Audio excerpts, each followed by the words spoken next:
নমস্কাৰ বন্ধুসকল, মোৰ অন্য এটা ভিডিঅ'লৈ আপোনালোকক স্বাগতম জনাইছোঁ। বন্ধুসকল, আজি আমি আলোচনা কৰিম অসম পুলিচৰ ফিজিকেল আপডেট। লগতে আপোনালোকক অসম পুলিচৰ বহুত নজনা কথা, যিহেতু ফিজিকেল আহিবলৈ গৈ আছে, এইবাৰ কেনেকুৱা হ'ব, কিমান মাৰ্ক লাগিব, কেনেকুৱা ধৰণৰ ফিজিকেল মেডিকেল, গোটেইখিনি কথাই আপোনালোকক তথ্য সহকাৰে এই ভিডিঅ'টোৰ মাধ্যমেৰে জনাবলৈ চেষ্টা কৰিম। লগতে নটিফিকেশ্যনত কেনেকৈ উল্লেখ আছে সেইখিনি কথাও ক'বলৈ চেষ্টা কৰিম। লগতে 10 মাৰ্কটো এতিয়াই দিয়া হ'ব নেকি সেইখিনি কথা উল্লেখ কৰিম। আৰু লগতে আপোনালোকৰ এটা বেয়া খবৰ আছে, বেয়া খবৰটো মই আপোনালোকক দিবলৈ চেষ্টা কৰিম। যদি মোৰ চেনেল প্ৰথমবাৰ কাৰণে ভিজিট কৰিছে তেতিয়াহ'লে মোৰ চেনেলটো ছাবস্ক্ৰাইব কৰক আৰু কাষত থকা বেল আইকনটো প্ৰেছ কৰক। চাওক বন্ধুসকল, আপোনালোকে ইতিমধ্যে গমেই পাইছে জুলাইত আপোনালোকৰ ফিজিকেল হ'বলৈ গৈ আছে। এটা এডমিট কাৰ্ড কেতিয়া আহিব? এডমিট কাৰ্ডো আপোনালোকৰ জুলাইত আহিব। জুলাইৰ আপোনাৰ মধ্যভাগ বা শেষ ভাগত আপোনালোকৰ ফিজিকেল হ'ব আৰু এডমিট কাৰ্ড আপোনালোকৰ ফাৰ্ষ্ট উইক মানত আপোনালোকৰ এডমিট কাৰ্ডখন আহি যাব CM ছাৰে কোৱা অনুসৰি। কিন্তু অফিচিয়েল আপডেট এতিয়ালৈকে অহা নাই। জাষ্ট CM ছাৰে সভা সমিতি কৈ থাকে, সেইটো কথাই ইলেকশ্যনৰ আগত কৈছিল, কিন্তু এতিয়া কোনো ধৰণৰ কথা CM ছাৰে কোৱা নাই আৰু অফিচিয়েল নটিফিকেশ্যনো অহা নাই। এতিয়া আহিছোঁ আপোনালোকৰ পথ বঢ়াক লৈ কিছুমান কথা ক'বলৈ। চাওক বন্ধুসকল, CM ছাৰে যিহেতু আগতে কৈছে যে পদ বৃদ্ধি কৰা হৈছে, ইতিমধ্যে হয়তো অসম পুলিচত পদ বৃদ্ধি কৰা হৈছে আৰু প্ৰতিটো ৰিক্ৰুটমেণ্টে দেখা পাই আছোঁ যে অসম পুলিচৰ প্ৰায় অকণমান হ'লেও পদ বৃদ্ধি হৈ আহে। এইবাৰো আপোনালোকৰ পদ বৃদ্ধি হ'ব, কামাণ্ডো বেটেলিয়নে হওক বা ABUBয়ে হওক, এইখিনি কথা আপোনালোকে গম পালে। এতিয়াতো 10 নম্বৰটোৰ ওপৰত প্ৰায় সংখ্যকে কৈ আছে 10 নম্বৰটো দিব নালাগে, যোগ্যতাৰ ওপৰত দিব লাগে। আৰু প্ৰায় সংখ্যকে কৈ আছে 10 নম্বৰটো দিব লাগে, আমি দিলে চাকৰিটো পোৱাত সুবিধা হ'ব। যোনসকল ল'ৰা ছোৱালীৰ ঘৰত চৰকাৰী চাকৰিয়াল নাই তেওঁলোকে কৈছে 10 নম্বৰটো পালে আমি চাকৰি পাম, আৰু যোনসকলৰ চৰকাৰী চাকৰিয়াল আছে তেওঁলোকে কৈছে 10 নম্বৰটো দিব নালাগে।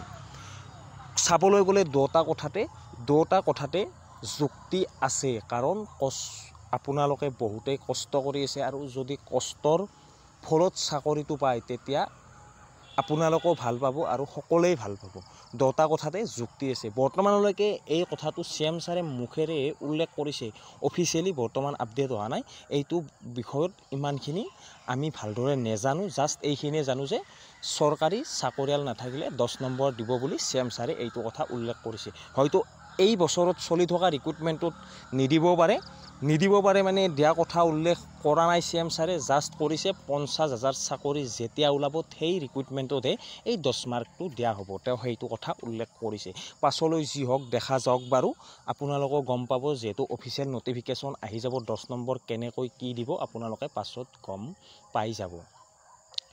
এতিয়া আহিছোঁ আপোনালোকৰ এইবাৰ ফিজিকেল, মেডিকেল আৰু ৰিটেন এক্সাম। চাওক বন্ধুসকল, ফিজিকেল জুলাই মাহত, এইটো কথা আপোনালোকে ভালদৰে গম পাইছে আৰু জুলাই মাহৰ পৰিৱেশটো আপোনালোকে গম পায়। এতিয়া আহিছোঁ আপোনালোকৰ মেডিকেলত কি চোৱা হ'ব। মেডিকেলত বৰ বেছি বিশেষ চোৱা দেখা নাযায়, যিহেতু আমি 4-5 বাৰ অসম পুলিচত ইণ্টাৰভিউ বা ফিজিকেল দিছোঁ। তাত আমাৰ মেডিকেল কৰে distance vision, colour brightness, private parts কিছুমান ঠাইত চাইছে, কিছুমান ঠাইত চোৱা নাই। কিন্তু আমি যিমানবাৰে ফিজিকেল দিবলৈ গৈছোঁ প্ৰায়বাৰে প্ৰাইভেট পাৰ্ট আমাৰ চেক কৰিছে। তাতো চাব আপোনালোকৰ, এইখিনিয়ে চাব আপোনালোকৰ ডিষ্টেঞ্চ ভিজন, কালাৰ ভিজন, নকনি চাব, ফ্লেট ফুট চাব, আৰু আপোনালোকৰ সেইখিনিয়ে ভালদৰে চোৱা হয়। যদি আপোনালোকৰ হাইড্ৰচিলৰ প্ৰব্লেম আছে সেইটোও চাব।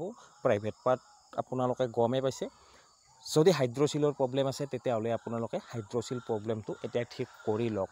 নকনিৰ প্ৰব্লেম আছে যদি নকনিটো আপোনালোকে এতিয়াই ঠিক কৰি লওক। ফ্লেট ফুট আছে যদি ফ্লেট ফুটটো ঠিক কৰিব পাৰে। যদি আপোনালোকে তলত কমেণ্ট কৰে, মই আপোনালোকক ফ্লেট ফুট কেনেকৈ ঠিক কৰিব তাৰ ওপৰত আপোনালোকক মই জনাম, আপোনালোকে তলত কমেণ্ট কৰক। এতিয়া আহিছোঁ আপোনালোকৰ ৰিটেন এক্সাম। চাওক বন্ধুসকল, এইবাৰ কাট অফ বহুত বেছি যোৱাৰ সম্ভাৱনা আছে, কাৰণ এইবাৰ কম্পিটিশ্যন যথেষ্টখিনি হ'ব। পদ হিচাপে ল'ৰা ছোৱালী বহুত হেজাৰ ল'ৰা ছোৱালীয়ে এপ্লাই কৰিছে, সেই হিচাপত চাবলৈ গ'লে এইবাৰ কাট অফটো অকণমান যথেষ্ট যোৱাৰ সম্ভাৱনা বেছিকৈয়ে আছে। তাৰপিছত আহিছোঁ আপোনালোকৰ বেয়া খবৰটো। বেয়া খবৰটো এইটো হৈছে, যিটো টাইমত ফিজিকেল ষ্টাৰ্ট হ'ব সেইটো টাইম আমাৰ কাৰণে বহুত বেয়া, কাৰণ প্ৰায় সংখ্যক গ্ৰাউণ্ডত দেখা যায় বোকাময় পৰিৱেশ, বানপানী আৰু ৰ'দ। বহুতেই ক'ব এতিয়া দৌৰিব নোৱাৰো, ভিডিঅ'ত কৈ আছোঁ, এইটো কথা নহয়। মই নোৱাৰোঁ বহুতে নোৱাৰে নেকি, এনেকুৱা কথা নহয়। প্ৰায় সংখ্যক ল'ৰা ছোৱালীক দেখা পাইছোঁ যে ফিজিকেলটো ভালদৰে প্ৰিপাৰেশ্যন চলাই থাকে, কিন্তু এনেকুৱা পৰিস্থিতিৰ কাৰণে ফেইল কৰিব লগা হয়। ফেইল নকৰে, নম্বৰটো কম পায়, কিন্তু ৰিটেন এক্সামলৈ গৈ নাপায়। এই হিচাপত চাবলৈ গ'লে বৰ্তমান যিটো টাইমত ফিজিকেল হ'বলৈ গৈছে এই টাইমটো খুব বেয়া, কাৰণ অসমৰ পৰিস্থিতি সেইটো টাইমত বানপানী, বোকাময় পৰিৱেশ আৰু ৰ'দ বৰষুণ এনেকুৱা পৰিস্থিতিৰে হৈ থাকে। আপোনালোকে ভিডিঅ'টো কোন ঠাইৰ পৰা চাই আছে তলত কমেণ্ট কৰক। আৰু আজিৰ ভিডিঅ'টোত এইখিনিয়ে আপোনালোকক জনাবলৈ চেষ্টা কৰিলোঁ। আজিলৈ আহিছোঁ। জয় হিন্দ, জয় ভাৰত।